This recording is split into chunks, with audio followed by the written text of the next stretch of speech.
Salut tout le monde! Aujourd'hui on va s'intéresser au grand comic Buster Keaton. Il apprend très tôt la comédie avec ses parents, son frère et sa sœur, en jouant en 1907 un numéro de spectacle burlesque.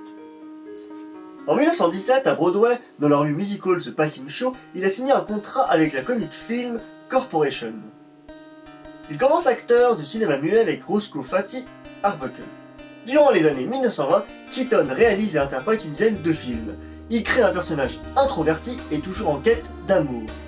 En 1928, Keaton n'écoute pas les mises en garde de Charlie Chaplin, à qui il demande conseil et signe un contrat avec la MGM. Sa créativité sera étouffée par les studios de Louis B. Mayer.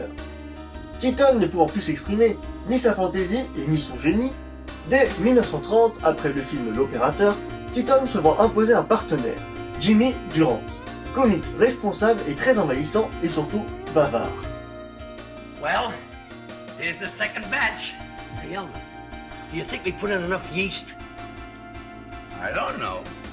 Well, let's look. Beer! Beer!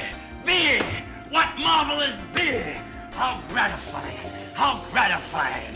Why, look at that beer! We're gonna stop it! Bring a barrel! Pendant 40 ans, Keaton fait des films contrôlés et dirigés par les producteurs hollywoodiens. Il n'est plus réalisateur mais simple faire-valoir sur l'écran et à l'affiche. Des réalisateurs sont chargés de l'aider, comme Edward Sedgwick, on le retrouve parfois dans de petits rôles. Il joue au bridge dans le boulevard du crépuscule de Billy Wilder, ou encore on le voit avec une autre star du muet, Eric von Stromer. Charlie Chaplin fait appel à lui pour le film Les Feux de la Rampe, où les deux stars jouent ensemble les vieux clowns vieillissants, et nous offre quelques scènes bouleversantes.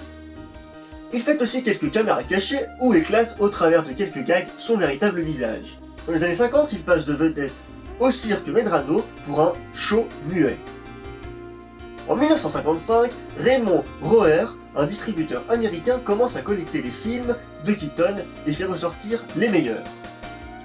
Au début des années 60, James Mason rachète la luxueuse villa italienne et découvre dans la buanderie quelques négatifs dont les films Le Mécano de la Générale et Sherlock Jr.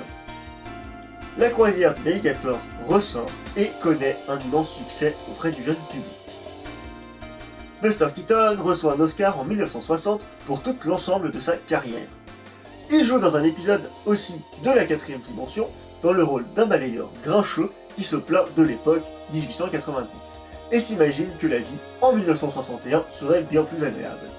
Lors d'une conversation avec Peter Bogdanovich, Keaton nous avait confié « Je souhaiterais être mis en terre avec un jeu de cartes et un chapelet afin d'être prêt à toute éventualité. » Dans le Mécano de la Générale, par exemple, Keaton fait une partie de Mikado géant avec des grandes bûches de bois.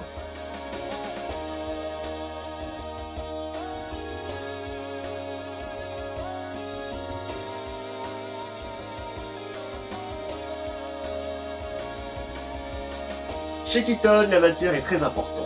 Dans les 3 âges, Buster joue au baseball, sa partenaire expédie une balle de pierre sur lui. La réalisation de ce gag a demandé des heures de préparation et un grand nombre de prises. Lorsque Keaton tombe sous le choc de cette balle, il veut faire ressentir la matière dont la balle est constituée. Dans Sherlock Jr., lorsque le héros suit comme son ombre le méchant, celui-ci jette sa cigarette en l'air. Keaton la récupère avec une précision en plein vol, se met à la fumer. Il devient alors l'ombre physique du méchant en détournant l'objet qui différencie le héros du méchant, la cigarette.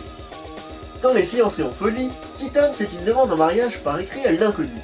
Sa réponse tombe comme une pluie de refus, elle refuse en déchirant sa lettre par ce geste, le refus se multiplie, cette fois encore la matière, ces dizaines de bouts de papier déchirés viennent appuyer l'émotion.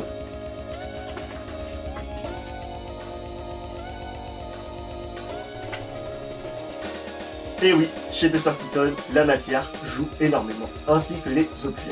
Je vous remercie de nous avoir suivis, retrouvez-nous très vite sur d'autres épisodes sur l'histoire du cinéma, et on se retrouve pour plein d'aventures. Ciao ciao les amis!